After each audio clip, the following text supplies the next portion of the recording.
Hello, everyone. Welcome to the Skull Session Recruiting Podcast brought to you by BuckeyeHuddle.com. I'm Mark Givler, joined by Kevin Noon. It is a commitment edition. The Buckeyes have landed another big in-state commitment, this one coming from four-star Akron Hoban offensive tackle Sam Greer. So Tyler Bowen continues to hit the ground running here. He landed Max Riley maybe 2 weeks ago, and now it's Sam Greer. So Tyler Bowen making his mark early. First of all, Kevin, I think this is something we saw coming. We had kind of told people, like, look, Ohio State's in good shape here. Then Sam made a couple of visits, and just things seem to be going in the right direction. So I don't think this was a huge surprise in terms of the result or the timing, but still, this was arguably one of their two or three most important targets remaining, even though it's still early in the cycle. They had to get this one. Yeah, I'm sure there's some critics that are going to say, well, this is just a 5-foot putt. Well, I see 5-foot putts missed. I mean, especially by myself. So it's really important for Tyler Bowen to go out there and make these putts and be able to land these in-state kids, because this was the year that everything was set up, that it was going to be the year that Ohio State could really replenish the roster and get these kids that were not borderline. They, are actual, in my opinion, 4- and 5-star caliber type of kids. So, this is just a huge get for Ohio State, especially, on the heels of Riley and everything else, and to be able to get this momentum moving forward. It gives, and I don't want to get ahead on what we're going to talk about on this show. It gives other people a moment to, to take pause and think about, hey, there's kind of a run going on in these positions at Ohio State. Maybe I should get on board before, I get left behind. So, this is, really big for Ohio State, really big for Sam Greer.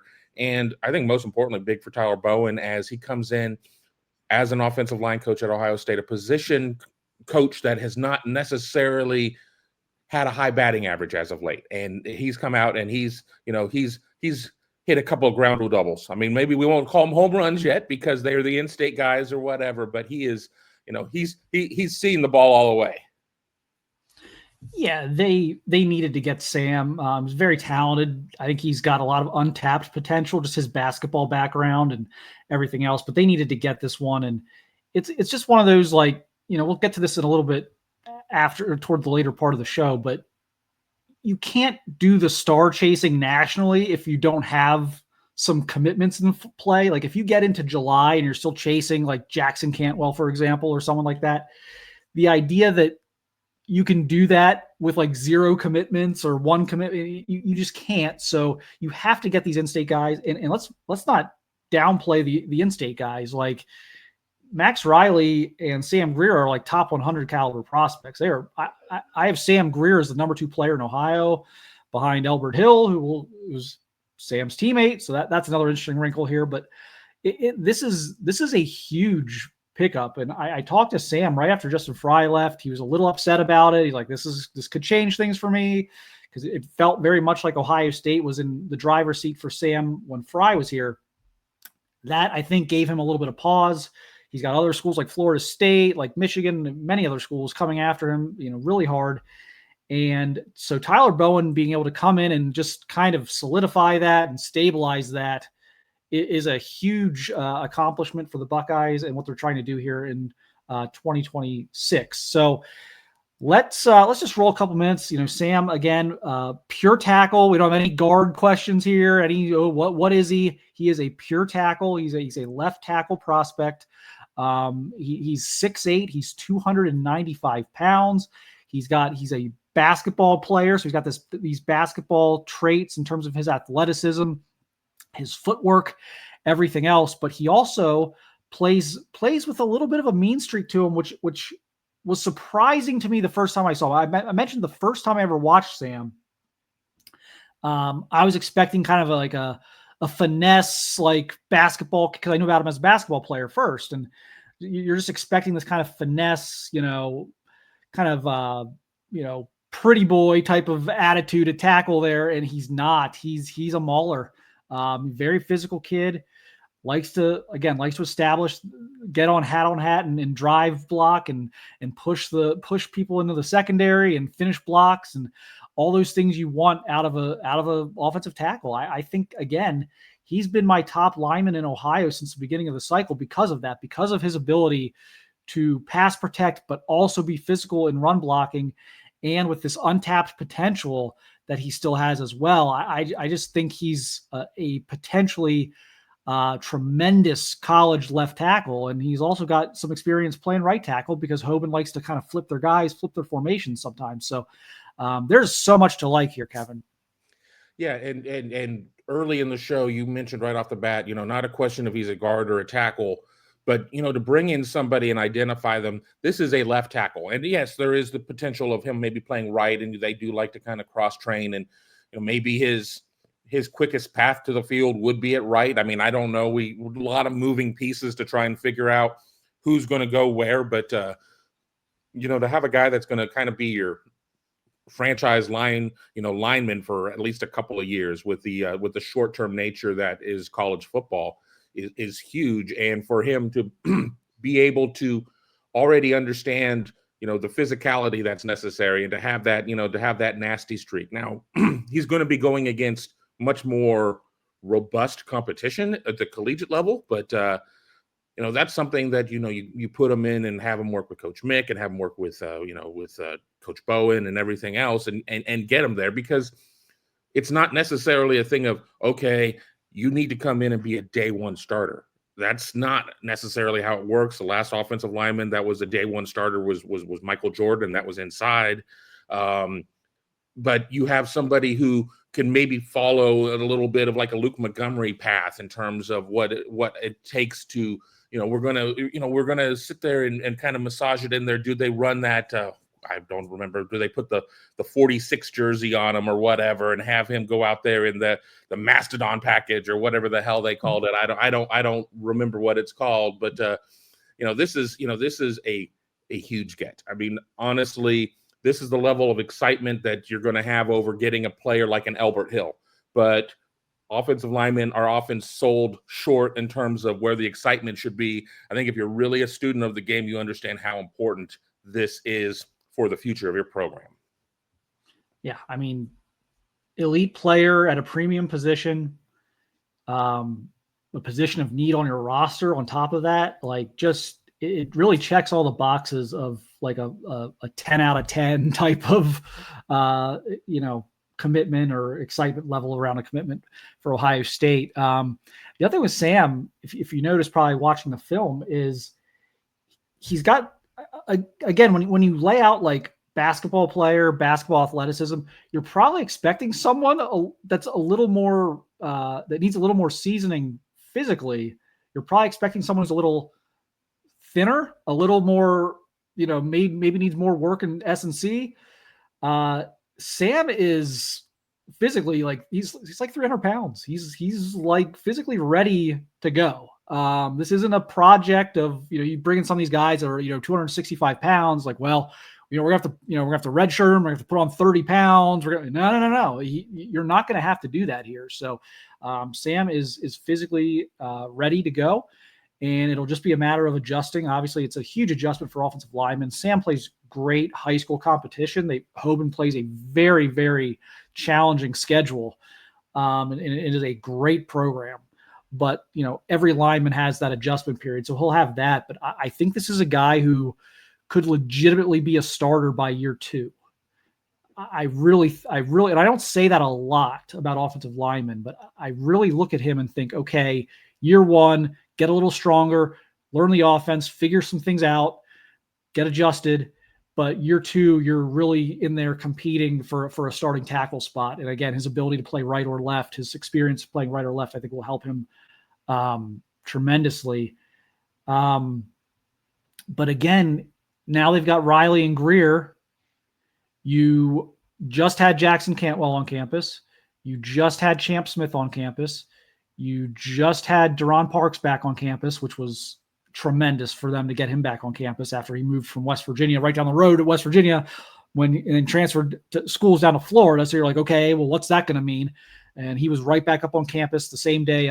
Smith, Greer, Riley, I think they were all there on the same day as this is Buckeyes open spring practice. So don't you have to kind of love where I hate to say this because I know that, Ohio State fans are going to sit here and be like, oh, you're going to pull the football out from me. You're Charlie Brown, and I'm going to go try and kick it. You're going to pull the football out from under me with the offensive line recruiting. But you have to like where this is at right now with 2 big time in-state commitments, and like not just 1 or 2, but like 6 or 7 legitimate out-of-state guys where the eggs aren't all in one basket. You don't need to, there isn't a must get there. You just need to get a couple of those, like 7 guys.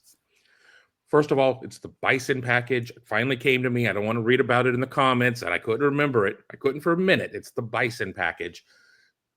Secondly, to your point, yeah, I think it's important. Plus, too, we're not even talking about trying to circle back around to any of the guys that maybe have gotten away in the state of Ohio at this point. So, Champ Smith is somebody, teammates with TJ Alford, who's already here enrolled at Ohio State at this point. Obviously, Duron Parks was in West Virginia. I mean, it's about as close as you could have considered him to being an in-state guy before he moved to the state of Florida. They are sitting in a really good spot. No, they're not sitting with 4 commits at this point, but let's be honest. Ohio State's going to have to keep recruiting Greer and Riley as well. So, I mean, nothing's official until you put pen to paper and that electronic, paperwork gets into the NC2A into Ohio State. So, I think that, I still really like where Ohio State sits with Champ Smith. I still, feel pretty good about where it sits with Duron Parks. Cantwell might be a little bit more of a tricky one to secure. I mean, he is every bit of a out-of-state national recruit. But I think that this is going to be a class that they're not going to be sitting mid-October going, well, we're short on our number. We should maybe go and reach for somebody because we just don't like where the number is. I think that they're going to be sitting fine, and I think this is going to be probably one of the most complete offensive line classes in terms of recruiting that we're going to see, that we've seen probably in the last several plus years. Yeah. Just to I've continued to like where they stand with Champ Smith. Would it be better to have his commitment this spring? Yeah, it would. Would that stop Florida and Miami and Florida State and Alabama and Georgia? Like, would it stop all those schools from recruiting him? No. Would you still have to worry about the late NIL pitches in November and December? Yes. But they're in good shape there. The Duron Parks visit was a really good sign. I continue to feel they can get him. He was, we spoke to him. He was our first stop on Southern Swing the one year, and he kind of made it a point to say, like Ohio State's always been kind of my hometown school. It's closer to me than Morgantown, West Virginia is, where West Virginia is. So, that's a guy they've always had a good chance with it. And again, they're taking their big national swings on a bunch of the offensive tackles that we know about. But this just feels like, with 2 early commitments from Ohio kids who, again, you still have to recruit them, but they're generally not as shaky as like the Texas or the Florida kid that you have to hold on to. With 2 early Ohio commitments, and again, with like last year, it was like, okay, like you may have an early commitment or 2, but it just felt like, it was all David Sanders. It was like so much was on getting David Sanders. It doesn't feel that way. Like, yes, Jackson Cantwell is an amazing player and a priority and a guy they're going to recruit as hard as they possibly can. But it just doesn't feel like this year, if they don't get Jackson Cantwell, that all is lost. And it felt that way last year with David Sanders. Like, it really felt last year, like if they don't get David Sanders, this is going to be a disappointment. I don't think there's any reason to feel that way this year about Jackson Cantwell. You have so many other good players that you're in on. The possibilities here are so much wider than they were last year, it feels like. For the card players out there, there are a lot more outs for this class. And last year, David Sanders was a make or break player for the offensive line class. Honestly, if you ask me who the make or break player for this year, it would have been Sam Greer. If they would have missed out on Sam Greer, it would have sucked all the oxygen out of the room, and everything would have sank. So they made it on their make or break player. So they got him. So now you don't necessarily have to go runner again to, keep playing cards. Maybe I should go to the casino, go runner to sit there and have a decent class. You've already got the framework of the class. You've already got the guy in the state of Ohio that you need you need to land. And no offense to any of the other offensive linemen. This is, again, a very deep and very talented year in the state of Ohio for offensive line. I don't want to make it sound like everybody's like 2 steps behind Sam Greer. I just had the chance to watch Sam Greer play basketball before I ever had a chance to watch him play football, and was so impressed with him at that point. But yeah, there are a lot of opportunities out there. Again, if they sit there and are sitting with Riley, Greer, Champ Smith, Deron Parks, and then +1 that they want, not +1 of who, okay, well, we got to just hurry up and just take somebody, +1 of who they want. I'm sitting here trying to think back to the last class. Is there one between this class and the Brew Crew that really would, be in the same, in the same environment? I don't think so. The only one, I'm getting old now, testing me. This is after Brew Crew, was the Marcus Hall, Jack Mewhort, Corey Lindsley. Was that? I think that was after. I saw them at the same camp, but they could have been separate. I think that was like a year or two after the Brew Crew. I think that was after. That's been kind of my gold standard of going back to, is like, it's been like the last great O-line class was that Jack Mewhort, Corey Lindsley, Marcus Hall class. And that's what this could be. And it could be that on steroids when you consider what is out there nationally for them to add to the in-state guys. And I'll say this as well. They need 5 in my opinion, but with the new number situation and with the depth in Ohio this year, they could go 6 or 7 if they want to. Like they have 4 guys maybe in Ohio right now that could camp in June and potentially earn an offer. And you can add those guys to this, and it's not going to scare off Jackson Cantwell. Jackson Cantwell's not going to be scared off by anybody. Champ Smith's not going to be scared off. Felix Oho's not going to be scared off by these guys. So there's a lot of flexibility here, a lot of different decisions and variables that Ohio State can look at and weigh. And so this is just set up so well right now. And I know people are going to say they've heard this before, but probably not from me because I've kind of been captain negative or captain, at least captain like cautious optimism on O-line recruiting over the years. And I haven't felt this good about the outlook for an O-line class in a really long time.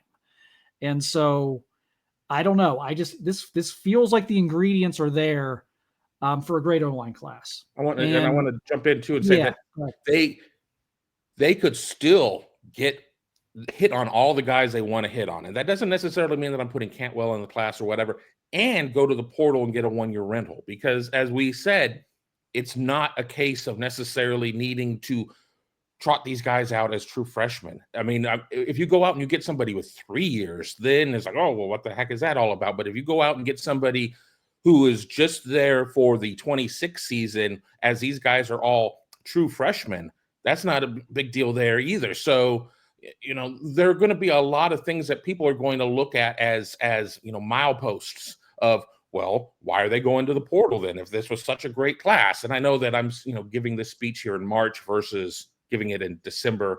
There's a lot of water under that bridge that you got to cover. But, again, this is not a position that you just trot out Jeremiah Smith and he goes bonkers his freshman year. It's just not how the position is built. But I mean, I think that again, that this is going to be one of those classes, and of course, everybody, Tyler Bowen is going to get a lot of love on social media, as he should, and all of his predecessors will be jeered because build up that capital now, Bowen. Build up that capital right now, because you're going to need it. First couple weeks, they didn't land all these guys. Cantwell goes somewhere else. Yeah, you're gonna hear it. So, build up all that goodwill right now. So, yeah, like I look at their tackle position especially, and you talk about last year even having to move. And God bless Donovan Jackson, did a tremendous job. You're having to move guards to tackle because you just don't have a number 3 tackle on your roster that you trust. And you go into 26, because obviously 25, these guys won't be on campus until 26, but you go to 26 and you can be looking at a roster with Phillip Daniels, Ian Moore, Deontay Armstrong, Carter Lowe, Sam Greer, and then, pick your flavor of the month offensive tackle in 26, whether it's a Champ Smith, whether it's Felix Oho, whether it's whoever you want. But one of those guys, there's 6 right there. And then you could still, if you wanted to, I don't know that you'll need to at tackle, maybe more of a guard center thing. But you could, even if you want to, go portal and bring in another body to either push competition or whatever. It feels like portal for 26 is probably going to be more interior, because I think they're really thinking between Armstrong, Moore, and Daniels. They're going to be pretty good with starting tackles. Like, they don't, but how much night and day is that? And I didn't go pie in the sky there. I mean, I gave you, 4 guys who are already on the roster and the Ohio kid who's committed. And then I'm telling you, maybe they'll get one more of the big national guys. That's not I think that's a pretty much a basement scenario. I think that's a pretty much standard scenario. That's not getting lucky. That's not, hitting on a 20% shot. I mean, that's very realistic. I mean, how much night and day is that from last year, where you're just scrambling when Simmons goes down to, you're moving a guard. It's just night and day. It really is. I mean, when you sit there, and there were so many years of where Ohio State's classes, maybe they would go out and get Paris Johnson, and then it would seem like a lot of the other plans would not come to fruition, and then they had a lot of bodies out there. And again, it's neither Mark nor myself are one to be, we're not here to denigrate the kids or anything like that, but they just had a lot of guys that probably were not realistically going to play for Ohio State. And now you're sitting there and you're looking at a position of where the biggest concern might be, how do we keep as many of these guys in the program and engaged because of the numbers? And that's going to be a completely different world for offensive line. Now, Ohio State certainly has dealt with that at other positions. I mean, we've seen it in the secondary, we've seen it at receiver. I mean, there are some instances of that being there, but that's never really been the case at offensive line. There have been like, okay, well, we know who the 5 starters are. We may know kind of who is in the next cut, but probably not ready to play yet of, the second cut. And then there's kind of just everybody else. And, wouldn't you feel better if everybody were in cuts 1 and 2 and not as many players in cut 3? Yeah. The comment, and then you're right, that will Debbie Downer this, but like that will set off the whole, like I think it was the last show we did. The kid from Notre Dame, who I'm blanking on right now, went to Tennessee, the offensive lineman. He started this year. He started games this year for Notre Dame, but he did so because of injury. He was going to go back to being on their 2 line this year. So he transferred and got like $1 million from Tennessee. That's how desperate teams are for offensive line. And I think I've said this for like years, and I heard a head coach repeat it recently on a press conference, and I'm trying to remember which coach it was. I think it might have been Kirby Smart, but it was one of the high profile head coaches said exactly what I've been saying for a couple of years now, which is there isn't a head coach in the country right now that looks at the roster and says, boy, we just have too many offensive linemen. I wish we didn't have so many good offensive linemen. Like every coach in the country thinks they need more good offensive linemen. And so that becomes a whole thing. But like Ohio, you'd much rather be in the position of trying to keep what you have from the portal than being like, oh crap, we got to go pay Notre Dame's backup $1 million.